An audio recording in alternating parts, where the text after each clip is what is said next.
Hey guys, it's Cynthia and welcome back to my studio. Today I've kind of raided my prop closet for some objects to use in a still life. And before I get to painting it, I'm going to show you the setup real quick. Now, your first instinct when setting up a still life might be to just sort of arrange your objects in an aesthetically pleasing way, and there's nothing wrong with that at all. But today I'm going to pick a theme to go with. This is going to be a murder mystery still life. So for starters, I'm going to pretend that we, the viewers, are a detective who's stumbled upon a clue in a ransacked room in an old mansion, and it was the scene of a jealous crime of passion. And I'm also going to be working from life today instead of from a photograph. Here's a shot of the final setup, which is sitting right next to my easel, and as I start painting, I'll explain why I arranged the scene this way. So as usual with my time-lapse chat videos, this isn't going to be a complete detailed tutorial or a step-by-step process kind of video, but I will give you a quick rundown of the materials that I'm using. I'm working on a 9x12 inch tinted gessoed hardboard panel. I'll post my palette up on the screen for you, and if you've watched any of my last 5 painting videos, you'll notice that it hasn't changed because it's very versatile. And some of you have asked me to include my brushes in this list, so I'll let you know that I'm only using 5 brushes, which I'm constantly cleaning off camera in a little jar of terpenoid natural solvent. My largest brush here is a number 12 sable filbert, followed by number 2 and number 1 hoghair filberts, and 2 small number 1 sable rounds. The brands are Daniel Smith and Blick Masterstroke, respectively. And for my medium, I'll be using the Watson to my Sherlock, otherwise known as Liquin. I'm also going to work relatively loosely today. I know a lot of realist still life artists kind of like to carefully measure their subjects and break out the teeny tiny brushes for detail, but real talk guys, I have been pulling late nights at work this week to catch up after the holiday, and I only had about 4 hours in total to paint this week, so I'm being only as ambitious as my schedule will allow this time. And I will say that this kind of loose, casual, alla prima painting felt really good after a long day at the office, so I'll count that as a win. So in other news, today happens to be my birthday, and I just got back from visiting my hometown where I grew up, and some combination of conversations that happened there made me think about the murder mystery birthday parties that my friends and I used to have when we were growing up. They were really popular back then. And they sold these kits that came with invitations for each of your friends that let you know what character you were going to be role-playing at the party. And the story came on a cassette tape that you would play throughout the party and ultimately figure out the whodunit at the end. It was kind of like an old radio play. But remembering those mysteries kind of got me thinking about how being an illustrator is sometimes like being a detective solving a mystery. So that became my inspiration for today's painting and time-lapse chat. And specifically when we're trying to figure out what to paint or how to compose an image from scratch, it's really helpful to metaphorically kind of put on our deer stalkers and start off by answering some questions about our paintings. Now today I'm keeping it pretty simple and I'm composing with a real-life prop palette, so to speak, but this also works with character pieces and thumbnails from imagination of any subject that you might be working on. These questions I'm going to ask are designed to help me deduce what the goals of my image are, and help me ascribe meaning to things in my piece that may not even be completely evident in the final image, but making conscious choices based on an internal narrative sort of helps me compose easier and more meaningfully, and it's a lot more fun and goes beyond just basic aesthetics. So here are the 3 major questions that I asked myself before starting this painting. Number 1, what's the story? We've already set up that this scene was inspired by an old-timey murder mystery, and that helped me pick the types of objects that I wanted to use, and beyond that, kind of know that outside the picture plane, the setting is a dressing room in a mansion, where there's recently been a lover's quarrel and all that. And now if you were doing this, or another artist was taking on this same subject matter, they might pick a more modern setting, or, you know, maybe it's two dudes fighting over spilled beer or something. I don't know. I don't know what you would pick, but this is what I chose, and that's going to lead the rest of my decision making. So number 2, who are the characters? And now this might seem kind of like a weird question, given that there's not any literal characters in the painting, but it helped me decide that off camera, the killer was a jealous woman, and the victim was her love interest. And we can't forget the most important character is actually the viewer here. That's the detective that's been stumbling upon the scene, and this is really their story, and it's their perspective that we're sharing as viewers. And number 3, where's the focus? Now, I decided that this pair of scissors was the murder weapon, and that they would kind of be symbolically clutched or mysteriously cradled by the killer's glove. And that's where I ultimately want our eyes to go because of that decision. And from there, what composition choices can I make based on those answers?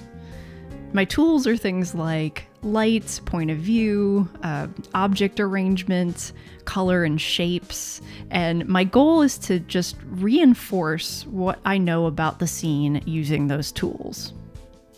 So let's start with lighting.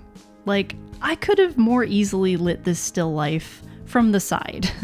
Like, there's a flex arm lamp attached to my drafting table sitting right next to the setup, but I wanted to make it feel more like it's being lit by a flashlight in my hand because I'm a detective.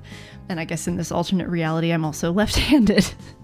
But because of this, I chose to use the same light that's trained on my easel, which gives us really short, dark, cast shadows behind all the objects, almost like the flash on a camera. It's coming from straight forward at everything.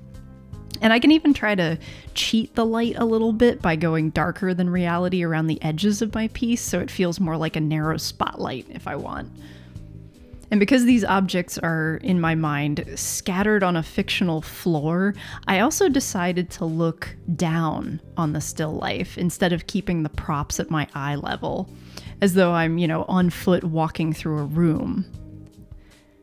Now, this same still life setup would look really different from, for example, the victim's POV. Like, I could have sat in a chair or raised my stand up to eye level so that it looks like I'm laying on the floor or something, if that was the story I wanted to tell. So perspective matters, and this is the one that I've chosen to, again, reinforce that story that I picked. And then there are the shapes. So all of these objects are already kind of prescribed for me, but I'm going to try to use them to all literally point toward the murder weapon, like a bunch of, you know, fingers pointing directly at the thing you want people to look at.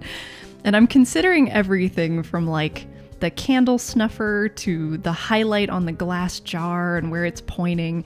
And at the end, I'll even make sure that like the hands of the clock are pointing at it. So that's the way that I'm reinforcing the story with the shapes and the objects in the piece. As I'm working, I'm really kind of trying to get lost in this little fiction I've created in my head, because this is about more than just reinforcing a story and a composition. The other benefit to asking these questions that we don't really talk about very often is that it's giving me a reason to care more about my subject matter. That's the other big takeaway here. And like, on the surface, I know a lot of still life art is kind of safe. You know, it doesn't really challenge us to think too deeply. We look at them on the wall and say, oh, yes, that is a pile of objects. I recognize those objects and accept them as my reality. Some of my favorite still lifes from the past are the ones that look like the aftermath of a wild dinner party, with like dishes knocked over and half-eaten food on the table.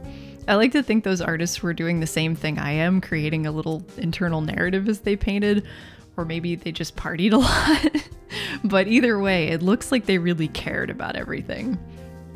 And, you know, even still lifes are usually the kind of thing that's relegated to hotels and like the stuffy wing at the museum. But here, I've given every object a job to do.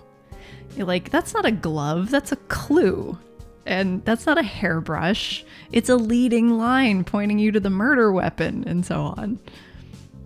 So if you're working on an illustration and there's some part of it that really isn't interesting to you and you're at risk of neglecting it out of boredom, here's what you do. You tell it to get a job. You know, one of the things that I see a lot in beginner illustrators' work especially is they'll put a lot of time into the main subject of their piece, but it's obvious they weren't really interested or invested in the rest of the scene. And I don't just mean that they painted everything like more loosely or suggestively, I mean that it looks downright sad. And I know I've been guilty of it before. Like, one time I remember spending hours rendering a woman's hand and face. And then at some point I realized, like, oh yeah, the character's got another arm. And she's probably wearing clothes of some kind. So I just kind of fudged it. And the background was pretty much a Photoshop gradient. Like, there was no thought put into it whatsoever. I went into it without a plan. And what I could have done is asked myself, who is this person? What's her story? Maybe her costuming could have said something more about who she was, or the way it moved could have echoed her journey or something. Like, I would have paid way more attention to it then. And environments say a lot about your characters and your story too. Like, even if the environment is desolate nothingness, there are way more elegant ways to handle empty space than a gradient. And I distinctly remember the very first time that I learned to assign meaning to more than my main subject. And I'll show you the piece. Now, there's a ton of things that I could critique about this piece from like an anatomy and technical standpoint, but I want to recognize that it was a big step forward for me in learning to care. So I had taken on the assignment to paint a Tarzan image at the illustration masterclass, and at first I was super lost. Like, I read the book and I didn't really care for it, and my initial instinct was to try to just ape Frank Frazetta's work, no pun intended. I did a pile of really crappy thumbnails of Tarzan swinging through trees, Tarzan and Jane, Tarzan and apes, and it was really boring, and all that stuff had been done before. Like, none of it excited me to want to work on the painting. But the day before I left for the class, I decided for some reason to think back on the book in a different way and try to pick out what part of the story actually mattered at all to me. And the most fantastical thing about Tarzan to me was when he learned to read and write by looking through his father's books. Like, that's just not something that would happen in real life, and it was a quieter side of the character that I hadn't seen done before. So there I had my story, and my character was a young, curious version of Tarzan learning to read, and the focus was now his hands. And so from there I decided that his ape-like nature would show through in the way that he was holding the pencil and the way that the pile of books was sort of carelessly strewn about, and instead of wearing his knife or holding his knife in like a threatening position, I placed it under something to show that this was like the non-fighty side of the warrior. And all of those pieces sort of fell into place after answering those first questions, and they gave me a reason to put more effort into the whole scene. So as I'm finishing up the still life, I want to encourage you guys to be a detective and ask yourself those questions. You know, what's the story? Who are my characters? And where's the focus? Before starting your next painting. And then try to make more conscious decisions about your composition based on those answers. So I'm going to wrap this up for today, and I would have loved to keep going on this painting. I was having a lot of fun with it, but there are only so many hours in the day. And thank you to all my viewers and subscribers for watching and sharing my first YouTube birthday with me. And I'm going to go eat some cake, and I will see you guys next time. Bye-bye.